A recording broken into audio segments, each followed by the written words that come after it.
Hey guys, John Ryan here, and welcome to my first extended length podcast called Must Know People. It's a local podcast where local people are the stars. Now, before we jump into this week's episode, if you know someone who you think we should be talking to on the pod, let us know. You can always email me at john@carrollbroadcasting.com. That's John with an H, by the way. john@carrollbroadcasting.com. And with that, thank you so much for listening. We appreciate it, and enjoy this week's episode of Must Know People. This is Must Know People. It's John Ryan with you here, and today a special guest that we've been trying to get on since the podcast began. It hasn't worked out yet, but today it's finally happening, and this is so cool because we are here at Carroll National Golf Club with our special guest, the owner of Carroll National, head coach of the 76ers, NBA champion. Man, that's a lot. Nick Nurse is here. Good morning. It's good to be here. You're right. We finally found a time. Yeah. It's great. I kind of come in and out of town a little bit more often lately, which is great. The connection here with the golf course and everything is gives me a great chance to get back. So it's great to see you and great to be on. Your show's great. I've been listening to it. You're doing a great job. Yeah, I listen to this. Where do you find the time? Come on. Well, you know what? I listen to a lot of stuff. I always say I rest a lot. Maybe I don't sleep that great, but while I'm resting, I listen to a lot of stuff, and your show's one of them. And I listen to the station just about every day as well. Wow, yeah, that's great. I love that. Thank you so much for that, by the way. Problem. So I was talking to a friend of yours last night.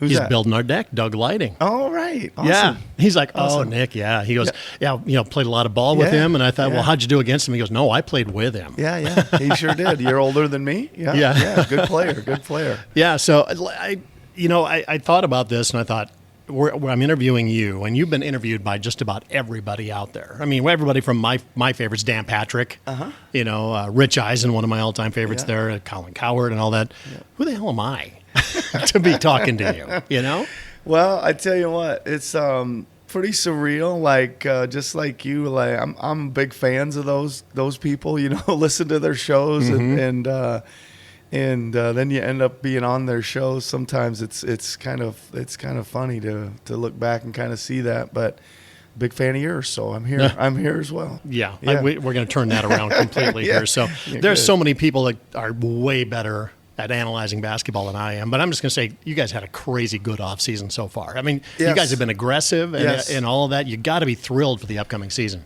Oh, man, amazing. I think that if you look at a couple things we needed to do, well, a handful of things, really. We had an open roster. We had a lot of money, et cetera.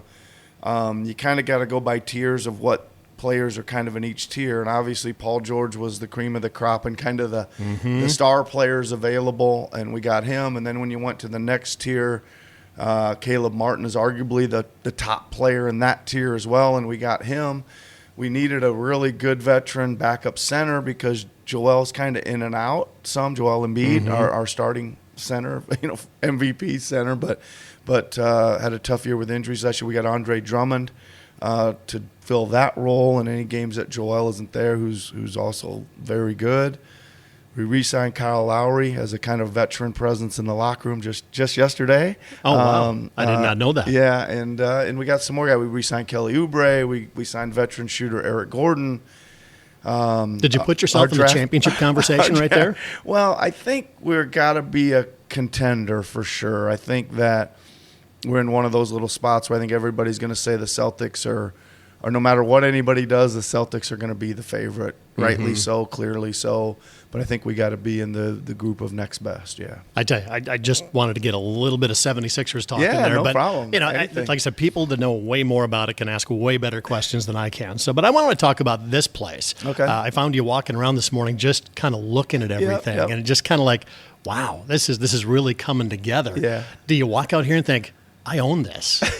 Yeah, I do. I more like think that, this place is kind of special place to me in my heart. Like I think that, Carroll in general, I grew up kind of playing here. I certainly, I got 3 or 4 things I really love. And I always say, man, you got to really love what you love, right? And I love basketball, obviously.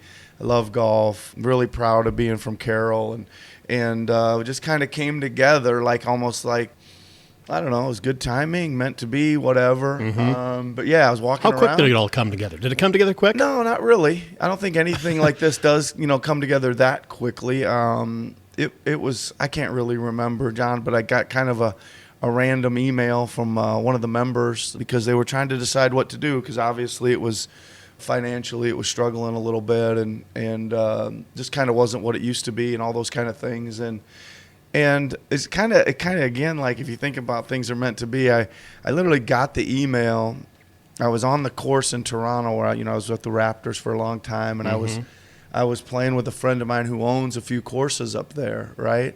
And I said, hey, will you look at this email? And he literally went and looked at it and went to the website and looked at some things, did the little research. We got a few things going on, and he called me back and said, you should do this. I think you can make it work, and I'll help you.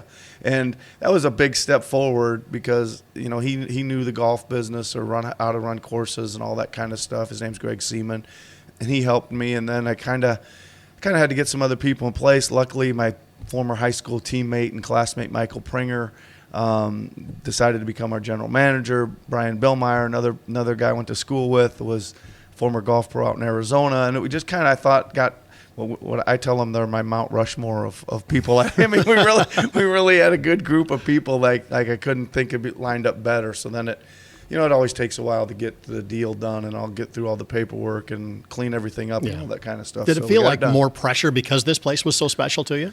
No, not really. I just think that we have the idea originally of we didn't really want to change all that much, right? We just needed to clean things up, refurb some things, kind of just kept everybody on, just we're gonna look at it and see what we got here for a year or two before we start making any huge decisions on which way we're going. But the biggest thing we needed to do was get it back to looking pretty. We put water back in the ponds. We're putting some fountains in the ponds. We cleaned up the pool. We've cleaned up some of the trees. Everything is just kind of better. The clubhouse, as you can see, new carpeting, new painting, new siding, new windows, new TVs, new everything, new restaurant opening soon. All that kind of stuff just needed some energy and some life, and we're heading that way. You mentioned that you and your dad used to play here all the time, so that's why it's so special for you. But is there any other place around Carroll that is special for you like this place? I don't think so. I mean, I really, I when my parents were still alive and the nature of my job always let me come. I used to come back 3 weeks a summer. I'd always come back for a week right when the season ended. I'd come back for a week over the 4th of July, and I'd come back a week leading into Labor Day. And you're right, it'd be like I'd pull into the house and literally Dad and I would turn around, come out here and play golf, and we'd play every day. And he had his cart, and he had the Cubs on the radio while we were playing and all that stuff. So yeah, just I really think it's great memories for me. But I think it's my favorite thing about golf, and I don't really care if you're any good or not. Like I can hit the ball because I played when I was little. I don't really care about how good I am or take it too seriously. But you get to be outside. You're 9 times out of 10, you're with family and friends, and to me, that's what it's all about. Yeah, it really is a great place to come out with the family and everything. You got the pool out here and things like that. Yeah. So growing up in Carroll, you always loved to kind of brag about growing up in Carroll. Yeah. What was it like for you? Well, the things that I find super interesting is I come from a big family. I'm the youngest of 9, right? Our whole block, I lived on South Elm Street, tucked back up in there, and everybody on the block had a lot of kids. And I just remember literally being outside with I don't know how many dozens of kids out there every night and just playing. It was kick the can one night and flag football the next, or touch football and baseball, anything you could think of that we'd just be outside playing. And I just can't, that part of being able to grow up is it was amazing. I think that the school was great, the sports, it's such a great sports town with such great facilities, such great passionate people, hardworking people, just a lot of things that I think stick with you and end up benefiting you along the way. And I mean, like the Midwest work ethic, people talk to me about that all the time. Like, oh my God, you work so hard. It's just like, I don't know any other way. That's right. Don't know any better. Yeah. I mean, I think that you could have come out here on Memorial Day. I was here. I was painting that shed right there. And people were like, what are you doing? I said, well, I don't know any better. When something needs to be done, you start doing it. I want to help. I want to be part of this stuff. And by the way, you said Elm Street. Yep. It's funny. The station had a beef, like a barbecue. Yeah. Beef on block barbecue for the whole block. Yeah. And Elm Street was their first winner. Yeah. Because it was such a remember cool that. street. Yeah. Everybody had such a great time, and they all loved each other. And it was great. So, when did basketball become kind of your passion?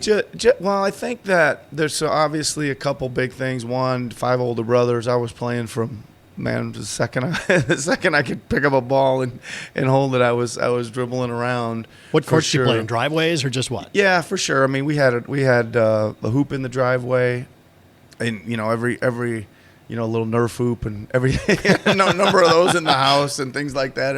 Every corner you could find, we could play at. We were doing that, but certainly had some spots. We played Rolling Hills Park. We used to play pickup games down there. Northside Park ended up being a spot where the games really became something there in the summer times. Like guys would really make it a point to go there night after night in the summers. Those were some great places, and obviously the rec center. I can remember being there when it opened and being there when it closed a lot of times growing up as a kid. That was right. I think that was built right when I was like 4th, 5th grade. So perfect timing. Yeah, grand opening, and just went with it there. So talked with Sean and Shelley Haluska, and they were talking about how formative it was for them to be at the rec center and how the older folks taught them how to play. It was something. It was always gave you a place to go play, no matter what the weather was, right? And then again, an interesting pickup basketball situation there. Like, again, passionate people, lots of good players, lots of older guys that maybe they weren't moving that great, but they really knew how to play and could really shoot.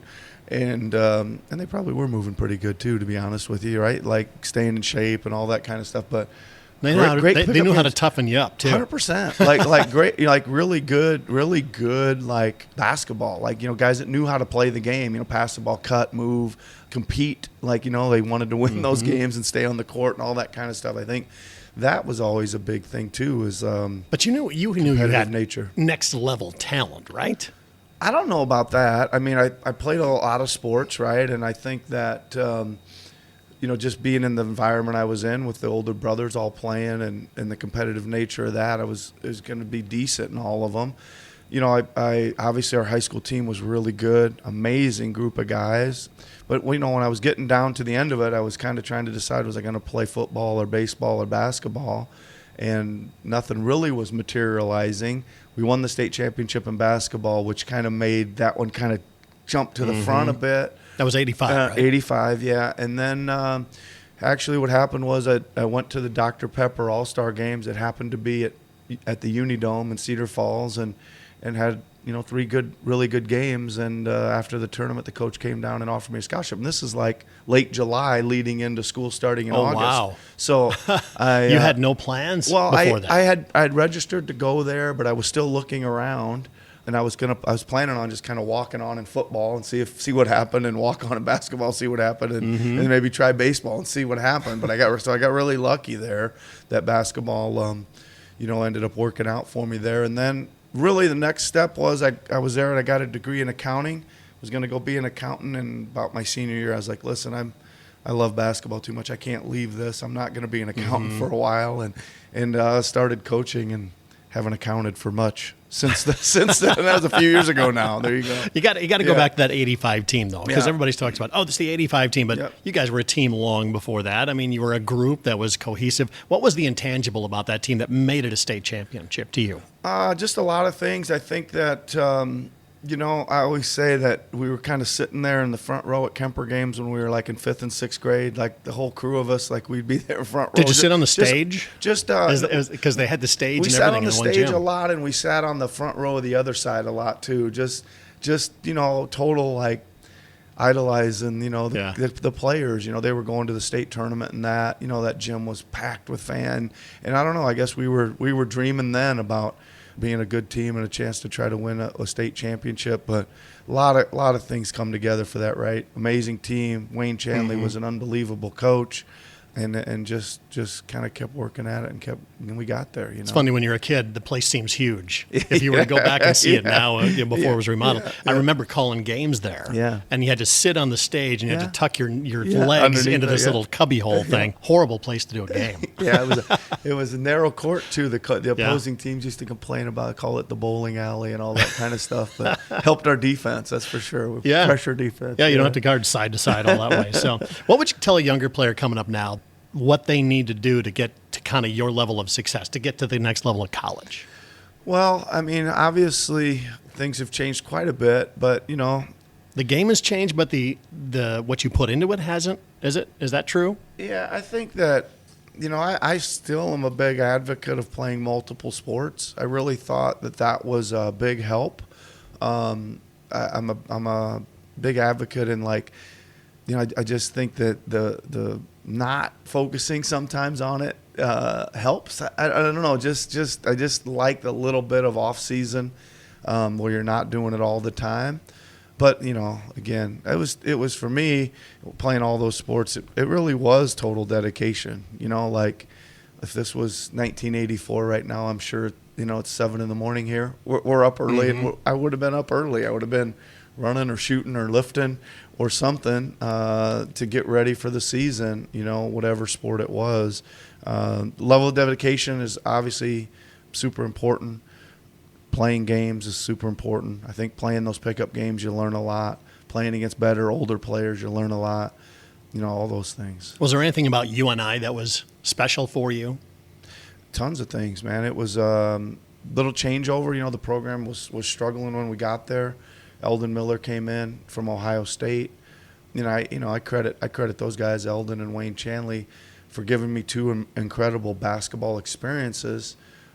They were great coaches, taught me tons about the games. I still use tons of drills that those guys taught me, but I just mean the experience of what it's like to impact people and the impact they made on me and the impact they made on all my teammates and all those kind of things that I thought I wanted to pass on to people. I think that's what pushes you into coaching.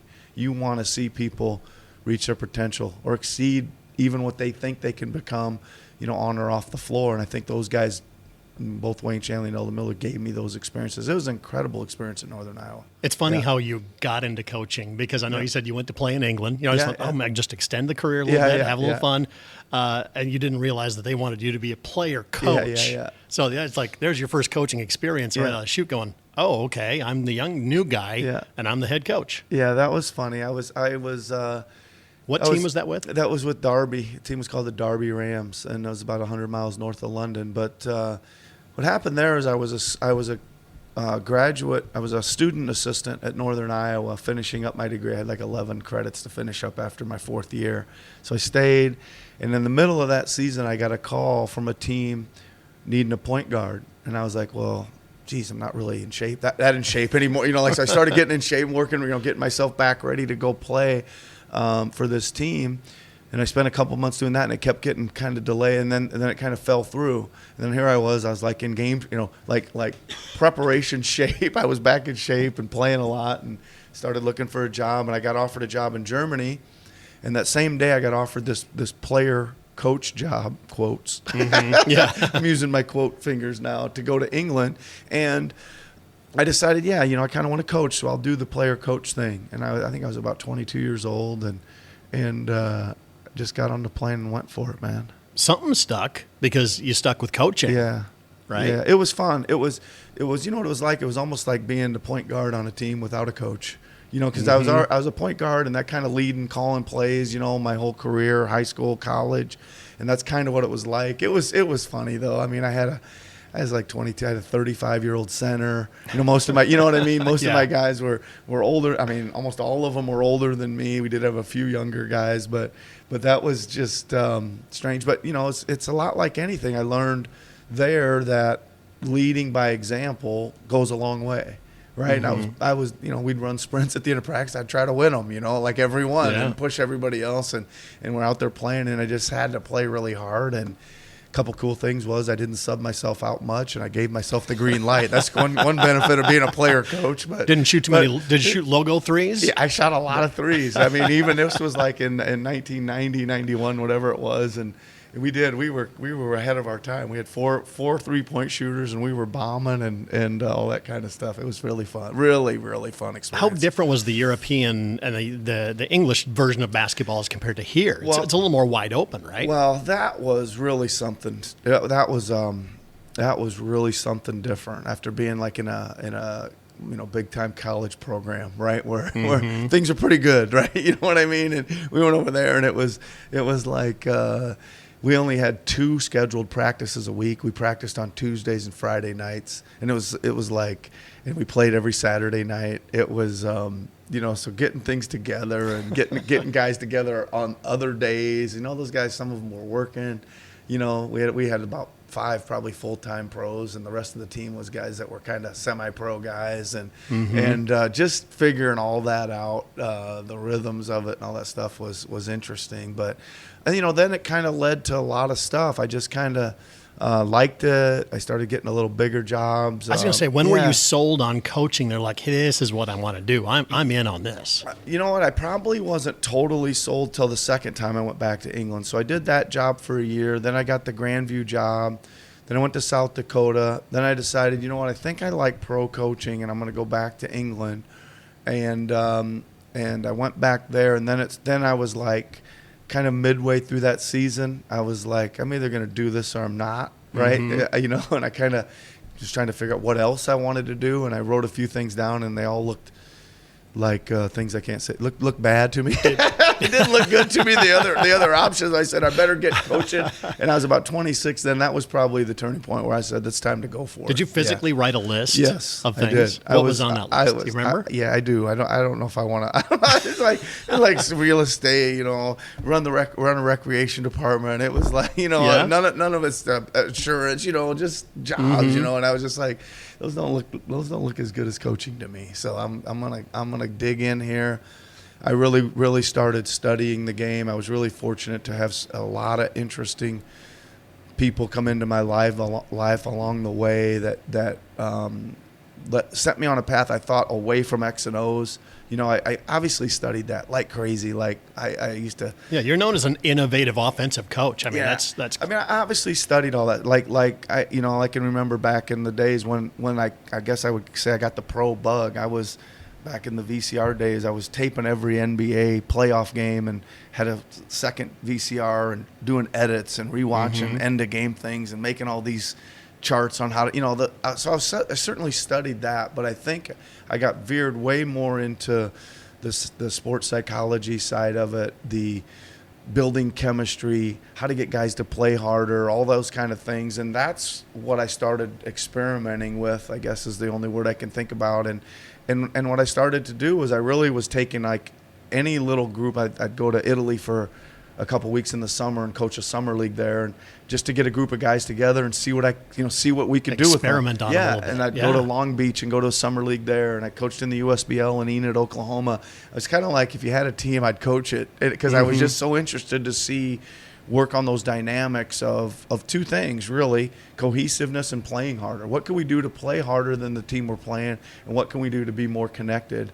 And all those things, and I was really studying and reading a lot and talking to a lot of people about improving in those areas. So I think I was really fortunate to kind of come across some people in those areas. Yeah, it's funny that the professional level of coaching is more about psychology than it is about X's and O's and fundamentals and things like that, I would assume, right? Yeah, I think for sure. Managing egos. Yeah, I think for sure it's about like, again, what I talked about, like, can you get people to believe in what we're doing, right? I always say you gotta trust yourself, right? You gotta trust your teammates. You gotta trust what we're doing, right? All those 3 things. So I think that it is a lot about it, John. But I think that I always say like it's probably 85% of it. The X's and O's is about 15%. But I always put in this but that 15% buys you so much credibility. Like when you call that first time out and they give you the board and you got to draw up that play and you get them a shot, like all of a sudden they start listening to your other 85%. If that makes any sense, you know what I mean? So they really, I know what I'm talking about. You gotta know, you gotta, especially in the pros. Like I think they're people ask me this all the time. What's it like coaching those guys and all the money and the egos? And they really want to be coached. They want you to help them. They want you to prepare them. They want you to give you great game plans and all that stuff. But you better know what you're doing too, right? You better know what you're doing. So financially, coaching is not a windfall starting out by any means. No. What was it like for you to start out? And at any points did you really struggle with 100%. that end of things? Yeah, 100%. I think it went a long time without probably really what you would call making any money. Just trying to learning your craft. Yeah, learn the craft. Stay employed. It's not, I don't know how many springs in a row it was like, where are we going next or what's happening next? And I guess, again, I was fortunate. I mean, especially in the pros, like, you got to win, man. You got to win. Like, and then when you're moving, jobs are usually taking over something that's been really wrong somewhere. That's why they need a new coach, and you got to go in there and rebuild the culture and all that kind of stuff. But yeah, it took a long time. I think, again, the exact years, I'm going to say 20 plus years before I got in the NBA. Coaching England, USBL, Long Beach Summer League, Grandview, South Dakota, Enid, Oklahoma. Yeah, I mean, you all kinds of literally places. have coached on every single level. Just about. And you've won at about every single level. Just about. So what do you attribute that to? Is it just your preparation, your planning? I mean, I don't know. Because that is huge kudos to you. Well, I think if you want to try to analyze it or get down to it, I mean, it does come down to competition, right? And I used to tell my teams all the time, and I still do, like, there's 30 teams out there all going for the same thing, right, in the NBA. Or there was 18 in the G League or D League. It was the D League when I was there, or whatever, 12 teams in your conference, all trying to. And I always said, listen, my goal is to outwork all the other coaches. That's what I'm going to try to do for you guys. Like, you're just not gonna fall short on that with me. So I need you guys to, like, kind of take that same approach. But again, I think that I give a lot of credit to just the environment I grew up in, right? I think that, I tell the story of, when you got 9 kids in the house, like, you get up, you better get up early, or there's not going to be any, get up and you're fighting for some cereal, and you're fighting for a bowl, and you're fighting for milk, and you're fighting for a spoon, and it kind of goes on like that, right? And that ends up being a really great environment to compete in. And I don't know, once that ball goes up, man, it's time to start competing to win. And that's part of the passion, I think, is in there. I think it came from a lot of my upbringing. Talk about the first job you got in the NBA. I mean, that's the dream, is the NBA. Yeah. What was that first job? What was your feeling? What were you just feeling that whole time? Yeah, so I was kicking around in the D League, obviously with the Iowa Energy. Then I went to Rio Grande Valley. And won the championship there. Yeah. And then the Toronto Raptors called me up. I think their president, Brian Colangelo, had watched our team play. And he didn't know you personally? I don't think so. I might have met him or something. I don't think we didn't really know each other, just a little bit. I kind of hung around. I hang around a lot. I always tell people ask me, how do you get in the NBA? I said, well, how do actors get into go to Hollywood? You got to go where it is. So I'd always be around NBA events. So yeah, I'd met him a couple times, but he saw our team play, and he was liked. I think it was our offense. He liked the way it was moving and things like that. And they called me up and wanted to talk to me. Went up there. A few guys in a room and a big dry erase board, and they were like, show us how you do what you do. And so I sat up there and just started saying, here's the whole philosophy behind our offense, and a few hours later they were wanting me to come up and help them with their offense. So that story's a little more complicated than that, because they offered me the job on, I think it was like a Sunday, and they said they'd send me the contract Wednesday, and I said, like, why Wednesday?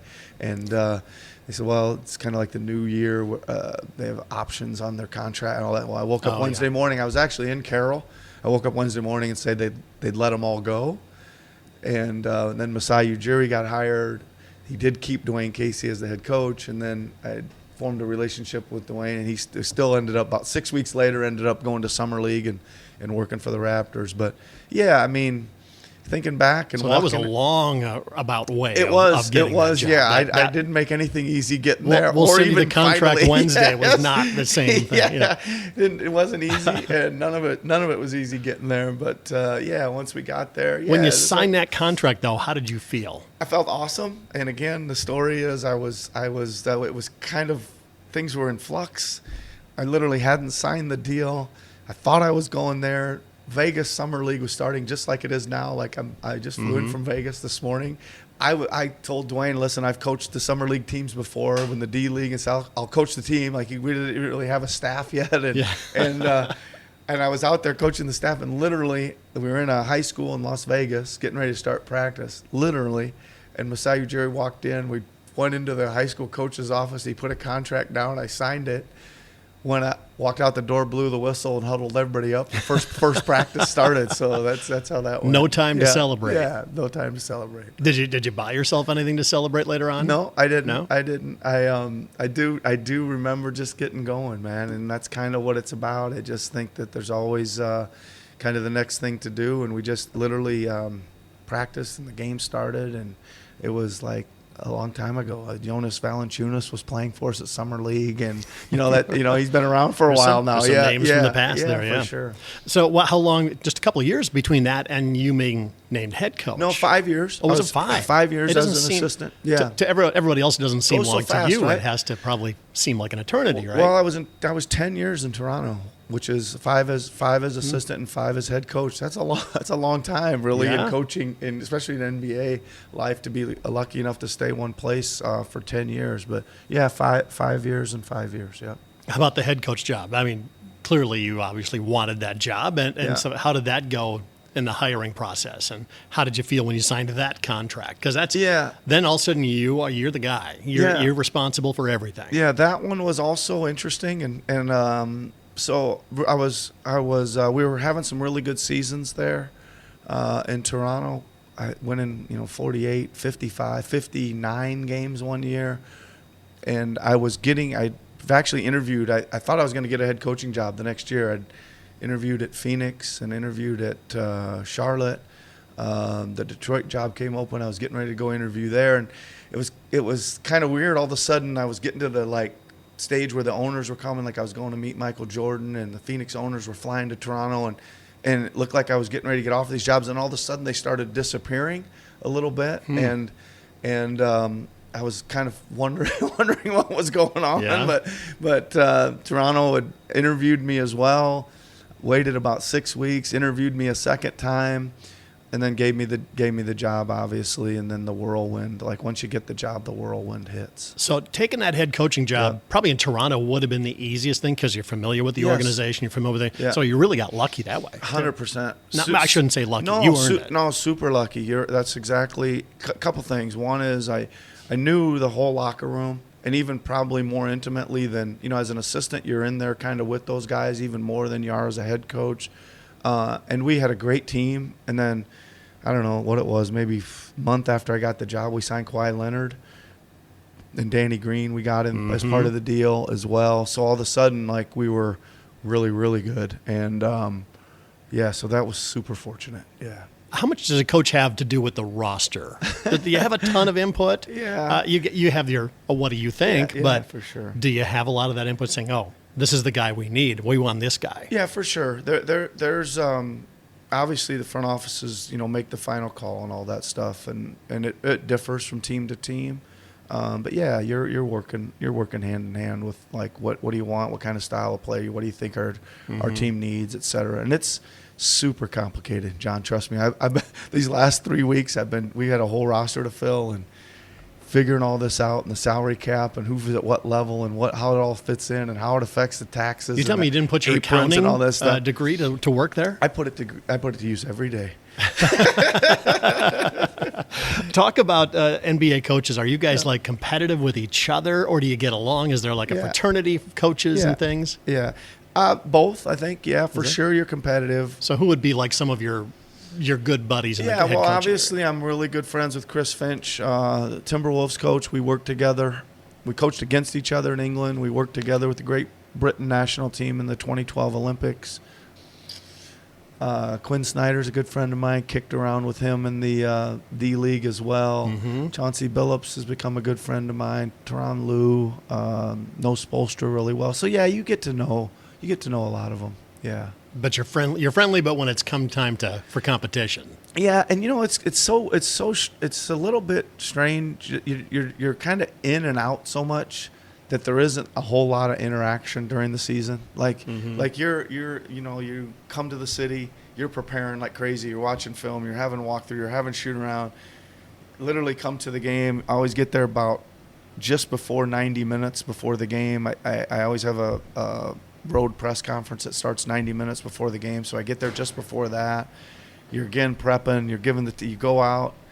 The NBA is not a whole lot of handshaking and stuff before or after, right? Yeah, and before you know it, you're on the bus and flying to another city. Yeah. And once the season gets going, but this time of year, like I was over at Team USA practice the other day, obviously, and get to see all the guys. Everybody's there watching Team USA versus Team Canada, and you get a chance to sit down and talk to the guys and stuff, and stop and talk to them. Yeah, I just saw Kawhi dropped off the team. It's too bad. Yeah, I think so. I'm not 100% sure. I think. Obviously, he was saying he's wanted to get ready for the season. He's had some tough finishes here lately. Talk about the season, getting ready for it. How do you get ready for a new season? Is every season different? Yes. There's no carryover from the season before? No, there's carryover, but every season I always say tells its own story, and obviously we've got a whole new roster. I mean, we got Maxey and Embiid kind of 1 and 5 at the bookends, kind of, and everybody else in the middle, but mostly new players. A few guys coming back, Oubre I mentioned, and a couple young guys, Ricky Council, et cetera. So, you know what it's like now, John? It's like I'm going to go back to Vegas tonight. Some of our veteran guys are coming in to watch our summer league team play. I'll be going to lunch with Maxey and Drummond, and just see how they're doing. Get just start talking about what it formulates, listening to them, and see how they're seeing it, and all that kind of stuff. And you're just kind of planning. What you're doing is the vision is starting to formulate, and I think each year I try to lay out a vision for the season, and at some point before day one of training camp, I'm gonna have that vision, and we're gonna the first meeting we're having is always about here's what we did last year, here's what we're gonna fix, here's what we liked, here's what we're keeping, here's what we're throwing in the garbage can, like here's what we're gonna do, so you kind of lay out the vision. That's what you're doing this time of year. And I suppose the more honesty you lay out at that point, the better off you are, because if you're blowing smoke saying, I'm gonna gloss over that fact that we need to change something about you or your game, it all has to come out in the laundry, right? We deal in facts, right? And we usually back a lot of those facts up with video evidence, right? So we'll look at things we did great. Like, I don't know, we were really good. I don't know, we second in the league in free throw shooting percentage last year. Well, was that because of coaching? Yeah, we did some things we thought as a team the players bought into that helped us. So we'll keep that. What do we need to shore up on the rebounding end? What did we do? Like, we'll put the numbers up of our pick and roll defense, our low post defense, our double teaming, our zone, and you just got to kind of say, this was good, we're going to polish that. This wasn't good, we're not going to do that anymore. Or here's how I see this roster. Like, we've got 2 bigs now. Are we going to do more things that keep those guys closer to the rim? Or are we going to get out and switch everything? There's a lot going on. Yeah, absolutely. Yeah. It's mind-boggling. I don't know how you keep it all straight. Yeah. But I want to shift gears, talk about your family. Yep. Tell me about them. Your wife, your kids. Yep. Wife is Roberta. Yeah.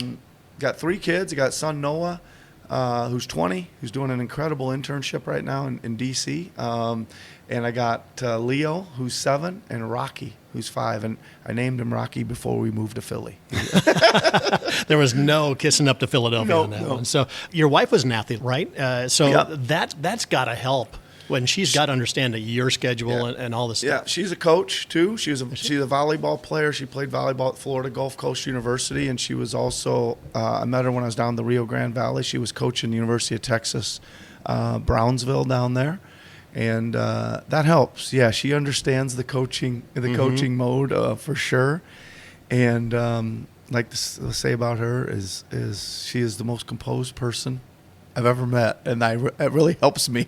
She doesn't get rattled. She doesn't get rattled by anything, which is great. I look up sometimes during the games and the whole place is going bananas, and she's as calm as can be. I don't know how she does it. So it's a really good fit for a coach. Yeah, everybody needs that. Are you an emotional guy on the sidelines? You Yeah, just hear for as an sure. emotional coach. For sure. I think that's one of the things people say to me about like, gosh, you seem so laid back, and I think I am until the ball goes up, and then I mean, listen, I think it goes in waves a little bit. I can sit there as calm as Phil Jackson, as sometimes, and At times. and at times I gotta get after the team, and I gotta get after whoever else is influencing the game out there, and try to show my team I'm fighting for them. I think, I would say. You're definitely going to see passionate side of me while the game's going on, and sometimes it gets the best of me. I'll be completely honest, but I really believe that my teams play really hard because they know how badly I'm competing right there with them. Yeah. Does your wife ever give you a little coaching advice saying, hey, maybe you wanted to back off here? 100%. Not on that kind of stuff, but she gives me a lot of coaching advice. Yeah, and I always say to her, when I first met her, she didn't know what a double dribble is, and now she's just telling me what players to sign. So she's a GM now, for sure. Your boys for sure. basketball crazy? Not yet. No, not yet. They're my oldest son is politics crazy. He's doing an internship in D.C. He's actually at the White House doing it. His name is Noah. He's doing an internship there. Wow. Leo's kind of a multi-sport guy. Actually played ice hockey when we were in Toronto. He plays baseball and stuff. But I'm hoping they like music and sports, and they learn some lifelong sports that they can play, their whole lives. Are they around the players a lot? Not quite yet. A little bit, but not quite yet. Any probably mom would tell you this, that those games are late and they're trying to get home and get into bed for school and all that kind of stuff. But yeah, they'll start to, I think, as they get a little older. Yeah. Talk about how do you carve out time for your family, because that's got to be really hard, especially in season. Like you said today, I mean, you flew in this morning. You're here at this event. They're going to have the Chamber of Coffee here, so you're going to talk to folks about that. Then you're flying back to Vegas tonight. Yeah. I mean, that's a hectic schedule. Yeah, it is, and it goes, and it is very difficult. And there's times when it gets hard when you're on the road, and your little boy or your oldest boy wants to talk to you, and you do, thank God for FaceTime and all those things now where you can do some of that stuff, but. I kind of say there's a balance there. I do get some times where I get to spend a ton of time with them that I think's kind of, like weeks at a time in the summer where you're not doing stuff, or, 4 days straight, just where you get to be with them constantly. And I think that's good too, where there's enough off-season time, there's enough trips that they get to join on, things like that as well. And just try to do the best, like try to limit what you're doing, right? That's the big thing. It's the Be job. present when you're there. 100%. And I hope I'm pretty good at that. I think everybody, I always need work at that, but I think I'm pretty good at that. I don't. Even yesterday, I was flying on the plane. These people are like, "You look way too calm to be a head coach of a basketball team." I was like, "Well, we don't have any games coming up. What do you want me to do?" like jitter in my seats. Yeah. I'm like, no, I'm good. And I think I do leave it there at the court in the game. That's got to be hard. No, I just think, again, it's just part of the instincts of it. I think that no matter, and that's good because I think a lot of my training, I always say, I was selling programs and popping the popcorn and at a lot of the jobs I had, and then the game would start and you'd have to start coaching. It isn't like you're in this total trance of focus of the game at a lot of these jobs as you're going, and it's the same now. You're doing media, you're in the training room seeing who's playing, who's not, and then all of a sudden it's time to get out there and coach the game, and you kind of lock in. So I think, you kind of train that way to be that way, and I think that helps. Tell me about the Nick Nurse Foundation. When did it start? What do you guys do? Yeah, so we started it after we won the championship in 2019 in Toronto. We just figured all of a sudden we had this great platform where we thought we could get out and raise money and then pump it back into the communities we raise it in. I said, love what you love. I really believe in sports. I really believe in music. I really believe in education. So we pump it back into those three areas. Started it in Toronto, got it going pretty good. It still runs up there. Like I said, I always where we raise the money, we spend it. We're still running tons of camps and music programs and scholarships for kids, buying instruments, buying lessons, putting kids in situations that they can play and learn music, play and learn sports, play and learn anything, literacy, education, anything like that. So that's the main thing. Shifting it now a little bit. Here we're going to have an event, as you know, coming up with the golf course. All that money will stay locally probably most of it will go to music and arts. I already do a lot in the sports in the town, as you know, and I just believe in again, I believe in that stuff. Like I told you I play some music, I play the piano and guitar. I just think it gives me such joy that I want people to have that opportunity to learn it while they're young and be able to have those same kind of experientions. There's a lot of comparison between music and athletics. I mean, it's practice. Yes, it's fundamentals. It's doing all that stuff. So I can see the parallels going on there. And for me, it's like, again, it's a total, like, be on the road. I take I got a keyboard I take and a guitar with me on the road. I'm watching film for a lot and I can't watch film 24 hours a day, so I stop that a lot, play some music for a while. It's a great like zone to get in for me, and and I just get so much joy out of it. All right, so if you've heard the podcast before, we wrap up with some rapid fire questions and things like that. So how OCD are you? I always think coaches have got to be this way. Are you a clean freak? Are you OCD about something? No, not at all. Not at all? No, I mean, I would just say I'm fairly neat, right? I like if you would visit me on the road and you'd come into my hotel room and you'd say, wow, your room's, I keep my things nice. I worked at a clothing store in Carroll when I was a kid, and I learned how to fold really good. I worked at Britches and Things, and Britches. That's a new one. I still fold my clothes really well. So, but no, not super OCD about it. You don't fold the laundry at home, right? 100% I do. Do you? 100% awesome. I do. Love that. Favorite holiday? 4th of July. Really? Why? Yeah, I just think that once that was kind of the family one. Once everybody kind of had their own families, Christmas and that, people were scattered across, and then we just always made 4th of July the one where we always actually all kind of committed to and got together. So that one for me. So every time I have ever texted you, you've gotten right back to me, which stuns me. I'm just like, you got way more important things to do than text me back or something. So what's your most used phone app? Most used phone app? What do you Holy smokes, that's a good one. Apple Music, probably, for sure. I constantly got that. And Simple Radio. I'm telling you, I listen to KCI. I swear if anybody listens to KCI more than me, I want to know who they are. I wake up, and it's funny, and I tell Kim this all the time too, and even some of the other stuff, like, you're out in this whirlwind running around all the time. It's nice it's like settling for me. I literally like wake up and I'd say, oh, geez, those guys aren't on yet. I'm waiting for 6 a.m. Iowa time to hit or whatever. I say, what time do you get up? Yeah, I'm up early. Yeah. You're up early? I'm a early to bed, early to rise type of guy. How about social media? Are you big onto that? Don't have any. None? No. I tell you my story on that. I was just like everybody else. I had Facebook way back, and I got home from a game. I think we were playing the Miami Heat in the playoffs in my first year in coaching, and I had I don't know how many messages from people saying, this guy can't guard Dwayne Wade. What are you guys doing? And I was like, that's the end of this, and I've never gone back. Gone back. Do you miss it at all?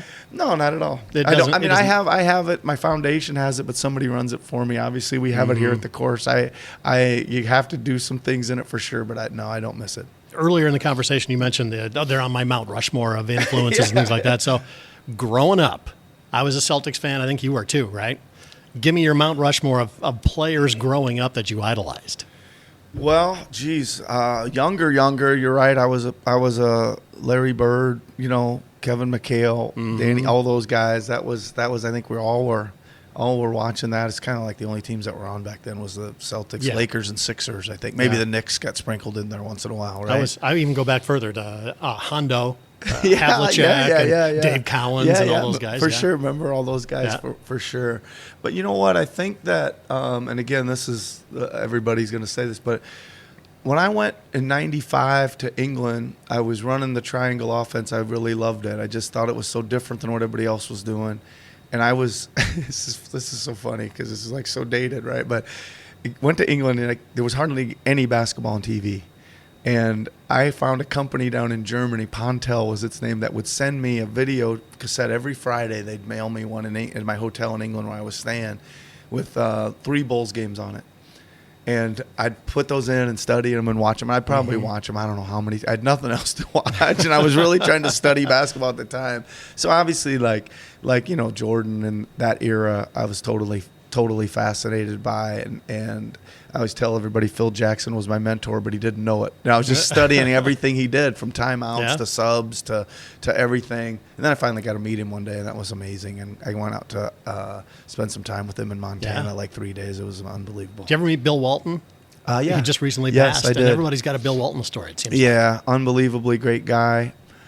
He was doing some TV. I just did not that long ago. I did a big long prep session with him for some games he was doing. Wow. And amazing. Yeah, amazing. Everybody that comes across the guy says you just nobody like him. He's like one of those guys that you feel like you know him when you're watching him on TV, right? And then when you get to meet him, you're like, oh man, Bill. It's like, felt like first time I met him, it felt like I knew him, or he'd impacted me already or something. All right, the Mount Rushmore of coaches. Yeah. That you've always idolized and things like that. Yeah, I mean, first for Phil Jackson for sure.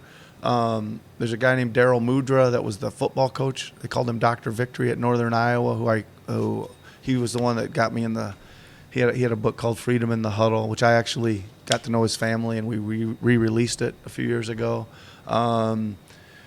Great football coach. Eldon Miller, obviously. Wayne Chanley, obviously. And then most of it I was doing on my own. Just trying to figure it out. Not a lot of big-time coaches' names that people would really recognize as NBA coaches. I've got to know a lot of these guys over the years, and love spend a lot of time with some guys, but we don't need to go into all that.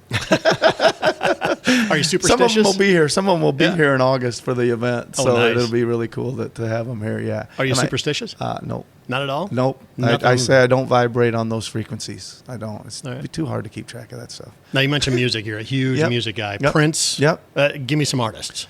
Yeah, well, I'll tell you the Prince story first. This is, again, dating ourselves, or me for sure. Well, I took a Greyhound bus when I was 17 from Carroll to Minneapolis to see the Purple Rain tour. So that's where that started. So I tell them I'm still living in my high school days, right, with that. Yeah.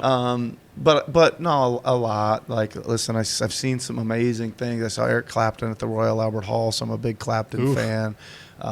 Worked a Pink Floyd concert once. I've Guns N' Roses. I saw them in Brazil. I saw U2 in Istanbul, Turkey. So I've seen some cool stuff and like all those people. Yeah. Very cool, yeah. Nick. I can't thank you enough for doing this. Yeah, I really certainly appreciate it, and it's been a lot of fun.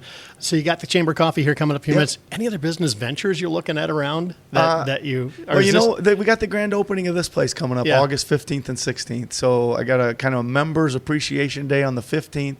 Bringing all my coaches. The 16th is when all the celebs are coming in, and that's the part of the charity thing. Preview. Got any names? Well, yeah, Dr. J's coming, if that means it.